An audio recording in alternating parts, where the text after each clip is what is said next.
பஞ்சபூத தலத்தில் 4 தலங்களையும் பார்த்து விட்டோம். இப்போ 5வது தலம் எல்லோருக்கும் தெரியும். ஆகாய தலம் என்றாலே சிதம்பரம் தான். சிதம்பர ரகசியம் என்றால் எல்லோருக்கும் தெரியும். அப்பேற்பட்ட ஒரு விசேஷமான கோயிலை பற்றி தான் பேசப்போகிறேன். எனக்கு தெரிந்த வரையில் இருக்கக்கூடிய விஷயங்களை எடுத்து உங்களுக்கு பேசுகின்றேன். அதில் சிலது தவறாக இருக்கலாம், திருத்திக் கொள்கின்றேன். சிலது விடுபட்டிருந்தால் நீங்கள் அனுப்புங்கள், அதையும் அடுத்த வாட்டி வேற ஒரு நிகழ்ச்சியில் பேசுகின்றேன். எல்லாம் எனக்கு தெரியும் என்ற எண்ணத்தில் நான் இருப்பதில்லை. எப்பொழுதும் ஜோதிடத்தில், கோயில்கள் விஷயத்தில் நான் ஒரு மாணவன் என்பதில் தான் பெருமை. அருள்மிகு சிதம்பரம் தில்லை நடராஜர் கோயில், சிதம்பரம், கடலூர் மாவட்டத்தில் உள்ளது. மூலவர் திருமூலநாதர், கூத்த பெருமான் பொன்னம்பல கூத்தன், அம்மன் உமையாம்பிகை, தலவிருட்சம் தில்லை மரம். அதனால்தான் தில்லைநாதர் என்ற பெயர். தில்லை வனமாக இருந்தது, தில்லை மரம். அப்பர், சுந்தரர், சம்பந்தர், மாணிக்க வாசகர் ஆகியோரால் தேவாரம் பாடல் பெற்ற ஒரு அற்புதமான ஸ்தலம். மூலவர் திருமூலநாதர் ஸ்வயம்பு மூர்த்தி என்பதை ஞாபகத்தில் வைத்துக் கொள்ளுங்கள். ஆனால் இங்கு நடராஜரே மூல பிரதானம். நடராஜர் கோயில் என்றால் தான் எல்லோருக்கும் தெரியும். திருமூலநாதர் என்றால் யாருக்கும் தெரியாது உலகத்தில். பஞ்சபூத தலங்களில் இது ஆகாயம். ஆகாயம் என்பது தெரியும் இல்லையா? மேகங்கள், வானம், அந்த ஆகாயத்தலம். மூவர் பாடிய தேவார திருப்பதிகங்களை கண்டுபிடித்த தலம் இது. சைவத்தில் கோயில் என்றால் அது சிதம்பரத்தை தான் குறிக்கும். சிவனின் தேவாரம் பாடல் பெற்ற 274 சிவாலயங்களில் இது முதல் தலம் என்பதை ஞாபகத்தில் வைத்துக் கொள்ளுங்கள். 274 தலங்களில் இதுதான் முதல் அத்தாரிட்டி. அப்பேற்பட்ட பிரசித்தி பெற்ற கோயில். தில்லை என்ற மரங்கள் இப்பகுதியில் அடர்ந்த காடாக இருந்ததால் இப்பெயர் பெற்றது. நடராஜர் சந்நிதியின் எதிரில் உள்ள மண்டபத்தில் நின்றபடி பிரம்மா, விஷ்ணு, சிவன் என்ற மூவரையும் தரிசிக்கலாம்.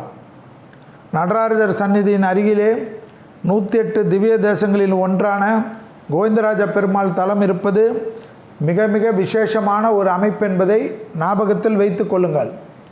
இதனுடைய விசேஷம் என்ன? சைவமும் வைணவமும் பிரிக்க முடியாத ஒன்று என்பது தான் அதனுடைய அர்த்தம் என்பதையும் ஞாபகத்தில் வைத்து கொள்ளுங்கள். நான் பெரியதா நீ பெரியதா எல்லாம் இல்லை, எல்லாம் ஒன்றே, அத்தனையும் ஒன்றே. அறியும் சிவனும் ஒன்று, அறியாதர் வாயில் வேறு நான் சொல்ல வரல. அதை நீங்கள் ஃபாலோ பண்ணிக்கோங்க. யார் எது வேணுமோ சொல்லலாம், நமக்கு எல்லா தெய்வமும் தெய்வம் தான் என்பதை ஞாபகத்தில் வைத்து கொள்ளுங்கள். 51 ஏக்கர் நிலப்பரப்பில் அமைந்த பிரம்மாண்டமான சிவத்தலம் இது. எவ்வளோ ஏக்கரு? 51 ஏக்கர். நடராஜரின் பஞ்சசபைகளில் இது சிற்றம்பலம். மூலவர் திருமூலநாதரை வழிபடுபவர்களுக்கு மன நிம்மதி கிடைக்கும். இதுதானே இப்போ இருக்கிற செஞ்சுரியில் முக்கியம். உடல் சம்பந்தப்பட்ட எந்த வியாதிகளுக்கும் ஒரு தீர்வு, நல்ல மருத்துவர், நல்ல மருத்துவம் கிடைப்பதுடன் இந்த நோய் நம்மளை விட்டு போயிடும் என்ற நம்பிக்கை ஏற்படக்கூடிய கோயில்தான் சிதம்பர நடராஜர் கோயில் என்பதை ஞாபகத்தில் வைத்து கொள்ளுங்கள். கலை, கல்வி தேர்ச்சி பெறுவதற்கு இத்தலத்தில் வந்து உட்கார்ந்தாலே போதும். சினிமாவாக இருக்கட்டும், மீடியாவாக இருக்கட்டும், படிப்பாக இருக்கட்டும், எப்பேற்பட்ட படிப்பு விஷயத்திலும் இந்த கோயிலுக்கு போகணும் மாணவர்கள். அப்பேற்பட்ட ஒரு பிரசித்தி பெற்ற ஸ்தலம். மந்தமாக இருக்குது, நிறைய அரியர்ஸ் இருக்குது, படிக்க முடியல, இந்த படிப்பு படிக்கிறேன், அந்த படிப்புக்கு மாறுறேன், ஸ்கூலுக்கு போக மாட்டேன்றாங்க, காலேஜுக்கு போக மாட்டேன்றாங்க, படித்த படிப்புக்கு வேலை கிடைக்கலன்னா இந்த கோயிலில் போய் உட்காரணும். இது ரொம்ப முக்கியம். பஞ்சபூத தலத்துக்கு வருஷத்துக்கு ஒரு முறை போகிறது விசேஷம். அப்படி போக முடியலனாலும் 3 வருஷத்துக்கு ஒரு தடவை போகணும். எந்த கோயிலுக்கு போக முடியலனாலும் தில்லை நடராஜர் கோயிலுக்கு போகிறது விசேஷம் என்பதை ஞாபகத்தில் வைத்துக் கொள்ளுங்கள். விரும்பிய வண்ணம், நல்ல எதிர்காலம் அமையும். ஸோ ஜோசியரை பார்க்குறதோட சிதம்பரம் நடராஜரை பார்க்கிறது நல்ல எதிர்காலம் அமையும் என்பதை ஞாபகத்தில் வைத்து கொள்ளுங்கள். குழந்தை வரும் மற்றும் குடும்ப ஐஸ்வர்யம் கிடைக்கக்கூடிய அற்புதமான கோயில். பழம், பொரி முதலியவற்றை நெய்வேத்தியம் செய்து வழிபடுவது நல்ல பலனை தரும். இத்தலத்தில் நடராஜர் என்ற உருவமாக, ஆகாயம் என்ற அருவமாக, ஸ்படிகலிங்கம் என்ற அருவமாக அருள் பாலிக்கிறார் என்பதுதான் ஐதீகம். அவ்வளோ பெரிய விசேஷமான ஒரு அற்புதமான கோயில் என்பதை ஞாபகத்தில் வைத்து கொள்ளுங்கள். என்னடா சிதம்பர ரகசியம் என்று எல்லோரும் கேட்பீர்கள். இந்த கோயிலுக்கு மட்டும்தான் அந்த விசேஷம். சித் ப்ளஸ் அம்பரம் சிதம்பரம், சித் ப்ளஸ் அம்பரம் சிதம்பரம். சித் என்றால் அறிவு, அம்பரம் என்றால் வெட்டவெளி. மனிதா, உன்னிடம் ஒன்றுமே இல்லை என்று தான் அந்த ரகசியத்தின் பொருள். புரியுதா? அப்போ மனிதா, எந்த அறிவு இருந்தாலும் வெட்டவெளி என்பது தான் அதனுடைய அர்த்தம். உன்னிடம் ஒன்றுமே இல்லை என்பது தான் அதனுடைய பொருள். இதுதான் சிதம்பர ரகசியம் என்பதை ஞாபகத்தில் வைத்து கொள்ளுங்கள். பொன்னம்பல மேனி, பொன்னம்பல காத்தான் என்ற பிரசித்தி பெற்ற கோயில். பொன்னம்பலம் என்றால் என்ன? தங்கக்கூரை. இந்த தங்கக்கூரையிலே விசேஷம் இருக்குது. மனிதனுடைய உடல் பகுதியில் இருக்கக்கூடிய விசேஷத்திற்கும் சிதம்பரத்தில் இருக்கக்கூடிய தங்கக்கூரைக்கும் ஒற்றுமையுடன் ஒரு அமைப்பை நம் முன்னோர்கள் ஏற்படுத்தியிருக்கிறார்கள். எவ்வளோ பெரிய விசேஷம் பாருங்கள். ஒரு ஒன்றுக்கும் சயின்டிஃபிக் தான். 21,600 தங்க ஓடுகள். இது என்ன 21,600 தங்க ஓடுகள்? மனிதன் ஒரு நாளைக்கு விடும் சுவாசத்தின் எண்ணிக்கை. மனிதன் ஒரு நாளைக்கு விடும் சுவாசத்தின் எண்ணிக்கை 72,000 ஆணிகள். 72,000 ஆணிகள் மனிதன் நாடி நரம்புகளை குறிக்கிறது. அந்த 72,000 ஆணிகள் எல்லாமே தங்க ஆணிகள் என்பது தான் அதனுடைய சிறப்பு. 9 வாசல்கள் கோயில் பிரகாரத்திற்கு. மனித உடலில் உள்ள 9 தோரங்களை குறிக்கக்கூடிய விஷயம். மனித உடலில் 9 தோரங்களை குறிக்கக்கூடிய விஷயம். ஆதிசங்கரர் பிரதிஷ்டை செய்த ஸ்ரீசக்கரம் அம்மன் சந்நிதியில் உள்ளது. ஸ்ரீசக்கரம் இருந்தாவே, அதுவும் ஆதிசங்கரால் கொடுக்கப்பட்டாலே, அந்த அம்மனுடைய அமைப்பு அனைத்து சக்திகளும், அஷ்ட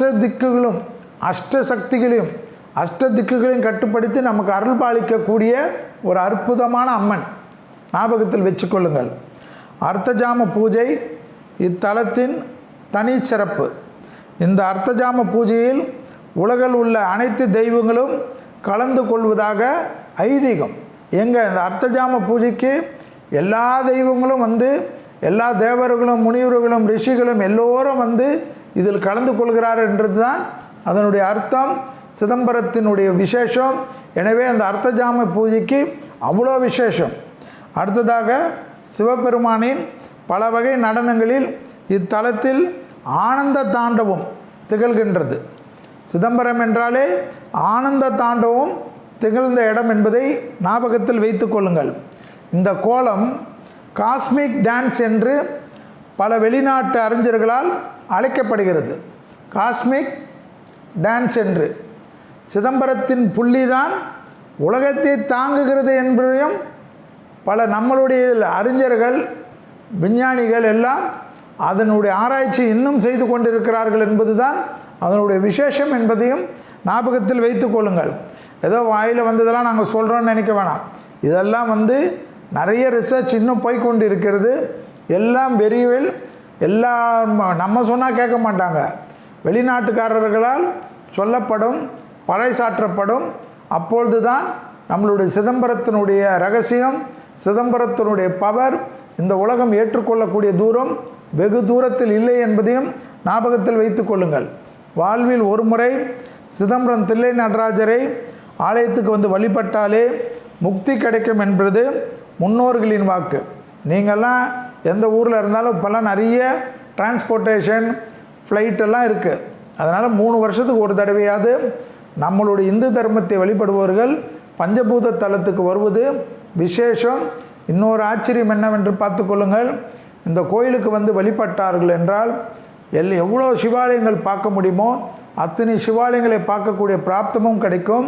அதே போல் வைணவ தலங்களான பெருமாள் ஆலயங்களை பார்க்கக்கூடிய 108 திருப்பதிகளுக்கெல்லாம் போகணும்னு நினைத்தவங்க இந்த கோயிலில் வந்து சிதம்பரத்தை வழிபட்டு சென்றாலே அந்த 108 திவ்ய தேசத்தையும் நீங்கள் விரைவிலே பூர்த்தியாகக்கூடிய அருள்பெல்லாம் இந்த சிதம்பரத்தில் உள்ளது என்பதையும் ஞாபகத்தில் வைத்து கொள்ளுங்கள்.